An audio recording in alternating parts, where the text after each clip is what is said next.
Get Social or Die, as presented at the Social Media Business Summit, Buffalo, February 16th. Special thanks to Renee Martinez and Melinda Sanderson from Canisius College for the event. We are at the dawn of a new age with social media. It's both an evolutionary and revolutionary age. It's a truly disruptive technology and social system for businesses and individuals. I assert that you need to get social or die. If this is your view of social, and believe me, a couple years ago when I looked at Twitter, it was my view. It was a perfect combination of narcissism, ADHD, and stalking. For some people, it still is. For you and for businesses, you need to change this. You need to make it your force for being found and getting business. Let me walk through this by first taking a look at the most obvious way of getting found, search engine result page. The promise of a Google or a Bing or a Yahoo is what? There's an implicit promise. It's the most relevant search result. We use Google, 65% of us, because we believe it gives us the most relevant result. How that result is formulated, how people find you, though, has been changing in an evolutionary way since the very beginning. Now it's proceeding to a revolution. Let's take a look at a search engine result page. First, let me point out that I am currently logged in right here to Google. Note that as a result, there are 40 personal results. People that I know who have said something about lawyer's auto accident. Any keyword phrase I put up top there, I will see some personal results for based upon my social network. Now let's clear the page. 17% of clicks on the search engine result page go to pay-per-click. Mind you, this is how Google makes all of its billions. Some of us will click through the pay-per-click results. Note here, 3% of clicks will go to random other places than the search engine result page. They'll click through to page 2 of the search engine result page. They'll go to videos or images. 80% of the results go to the top organic positions, also called above the fold. It's an old newspaper term. It's what you see on your screen depending upon your screen size, typically the top 4 or 5 results. Here we're barely seeing 3. Now, a couple of things of note. This item here in yellow is here because it is somebody I was prospecting as a potential client. Shows me that I visited this page 2 times and what my last visit was. Very, very important to understand this. Google is working in social results. Bing is doing the same thing. They're working social results into your search engine result page because they believe it's going to make those results more relevant for you. I believe this as well. However, this is not the only way to be found. It's very important for you to understand the entire space of engagement here. Let's turn to that. Here's a slide from David Armano from Element Digital. This is the world of engagement. Let's clear the 4 quadrants. The first thing is your own digital property. As a person, as a business, you need to have an owned property. God forbid that you're relying on a Facebook page, any page, Google+, LinkedIn, Posterous. You need to have your own owned property. Your website, your custom-built portal for yourself. With that said, let's take a look at advertising. Advertising or paid media is not just pay-per-click or display ads or banner ads or anything else like that. It is those things, however, it could also be any type of endorsement that you may have. It could be a billboard, radio spot, TV spot. It could be a celebrity who's promoting your product or services. The important thing is you want to capture a relevance from those advertisements or publicity or PR and have it be SEO'd back to your own properties. Okay, drive everything back to your own properties. Now let's take a look at earned media. We had some very good examples earlier in the day of Ramon de Leon from Domino's, who was showing where he's been talked about out in the world, on blogs and other websites. He's earned that position. You as a business also need to earn those positions.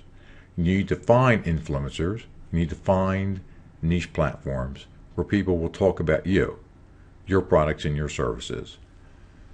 Again, driving everything back to your owned properties. Last, let's take a look at social platforms. There are what Armando calls embassies, things like a Facebook, a Twitter, SlideShare, LinkedIn, YouTube.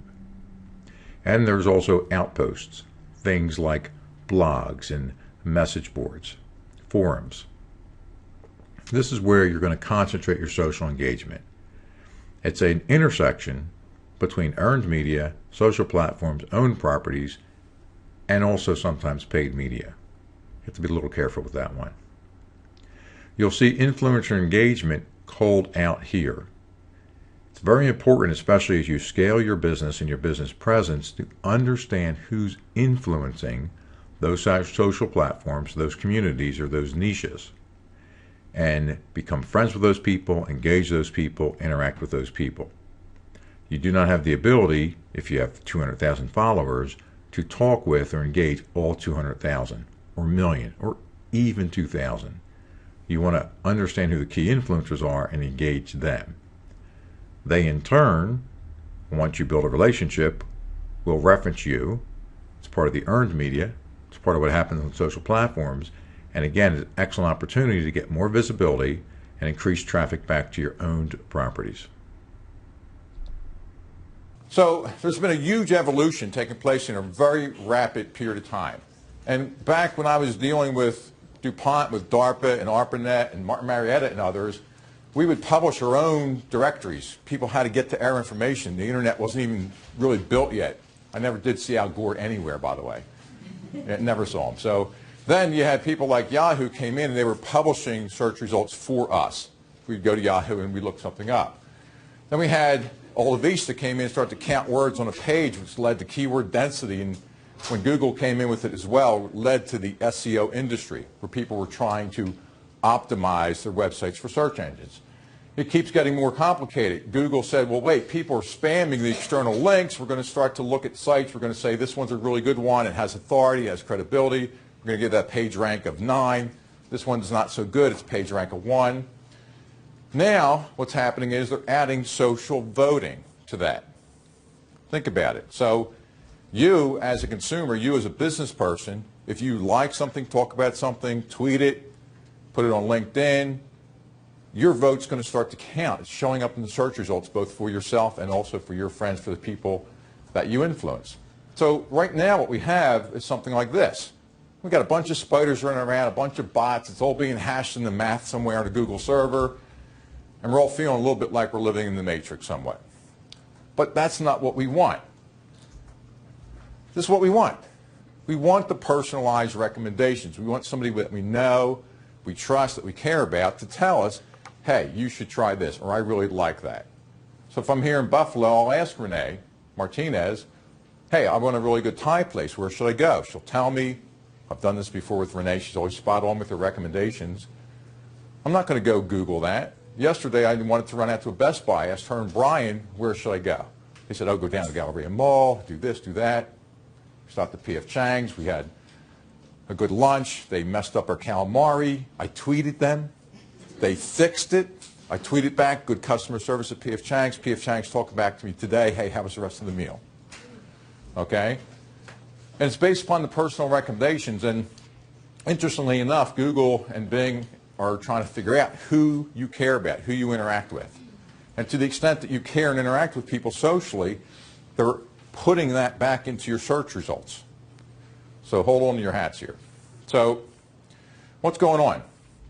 Well, I have a blog article, I have a bunch of links that are backing up everything I'm saying here to you today. So you can go click through and read articles and do some more research on this yourself. But 3 different articles range anywhere from 71 to 83% of people are using reviews to influence their purchase decision.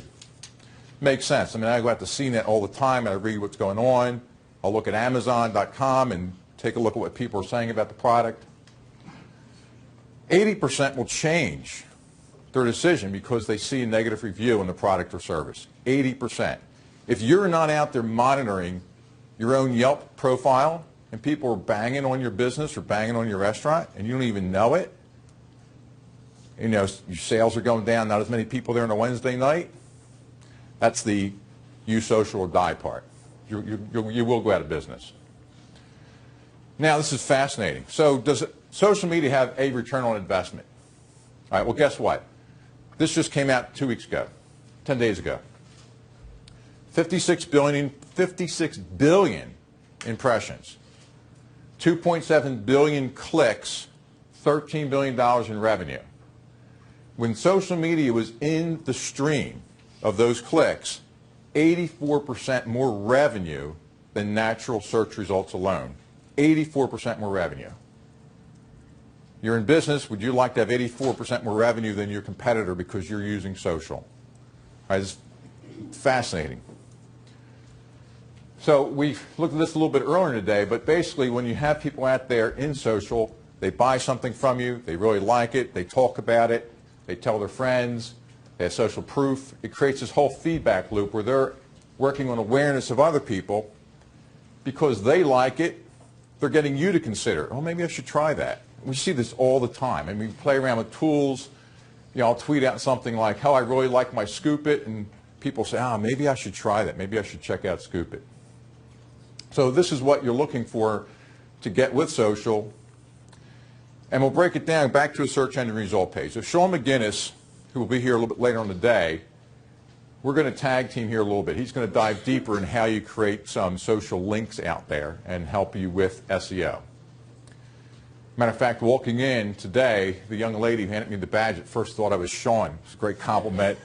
I didn't know I was that good looking and smart. So, you know, but here's the deal, right up top here, I'm signed in. I typed in Sean M. That's as far as I got. Autofill suggesting maybe I'm looking for Sean McGinnis. Gives me his Google Plus profile. Gives me 3 other people I know socially. Shows me right here in the search. I haven't even finished typing yet. All right, pause mid-typing, capture this with Camtasia. Showing me his Google Plus profile, showing me images for Sean that either he sent out or other people like Paul Biederman has sent out. Has his Twitter profile as shared by Sean, his LinkedIn as shared by Sean. The whole page and the second page are all as shared by Sean, who I know. Okay, so autofill finds him because he's in my social circle. G Plus profile shows up. Images show up. All the other first page search results are there because he shared them. Guess what? I go anonymous. I'm signed out. He does not exist. Doesn't exist. Can't find him. A bunch of other people, probably recognize the names, a little bit more famous out there in the world. Different, completely different search result because I'm signed out. Okay? He's nowhere to be found here. So the world as we had looked at it before was SEO and pay-per-click, pretty well known, keyword research, optimization, a lot of math, and how you go about it. Social media world is different. You always start out with research, but it's very, very different. It's not about broadcasting, as you've heard already today. It's about your audience segmentations, your communities, your influencers. The fascinating thing is all of this interacts back with SEO.